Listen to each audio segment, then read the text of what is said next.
కారపొడికి కావాల్సిన పదార్థాలు: ఎండుమిర్చి, చింతపండు, గల్లుప్పు, ధనియాలు, సాయిగుళ్ళు, వెల్లుల్లిపాయ, జీలకర్ర, కరివేపాకు. దీన్ని నల్లగారం కూడా అంటారు.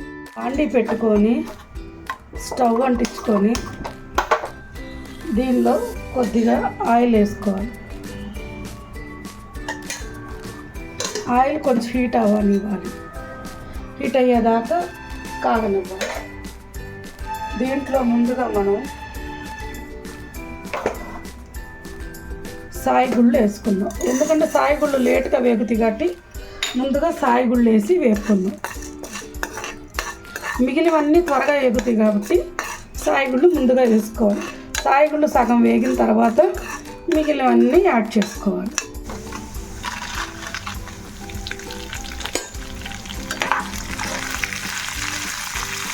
ఎండుమిర్చి కూడా వీటితో పాటు మంచిగా వేగనివ్వాలి.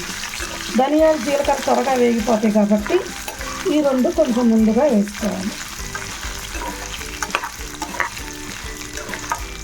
కొంచెం ఆయిల్ ఉంటేనే బాగుంటుంది కారానికి. కొంచెం వేగంగానే దీనిలో ధనియాలు, మనం ముందుకు పెట్టుకున్న ధనియాలు, జీలకర్ర,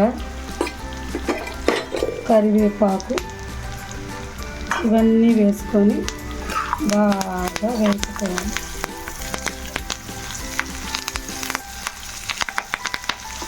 ఇది ఈజీ ఫ్రెండ్స్, టేస్టీకి టేస్టీ, ఈజీకి ఈజీ.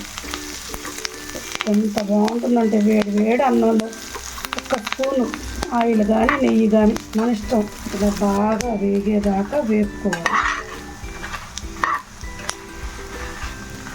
ఇలా వేగిన దాన్ని స్టవ్ ఆఫ్ చేసుకొని కొంతసేపు ఆరబెట్టుకోవాలి. మిక్సీ జార్ పెట్టుకొని అందులోకి ఇదంతా వేసేసుకోవాలి.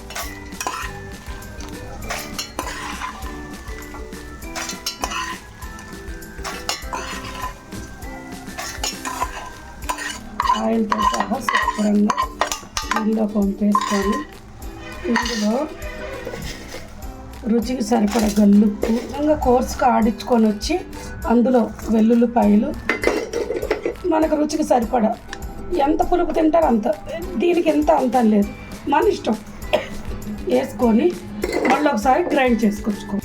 టేస్టీ టేస్టీ కారపొడి రెడీ. నా వీడియో కనుక మీకు నచ్చినట్లయితే లైక్ చేయండి, షేర్ చేయండి, సబ్స్క్రైబ్ చేయండి. Thank you.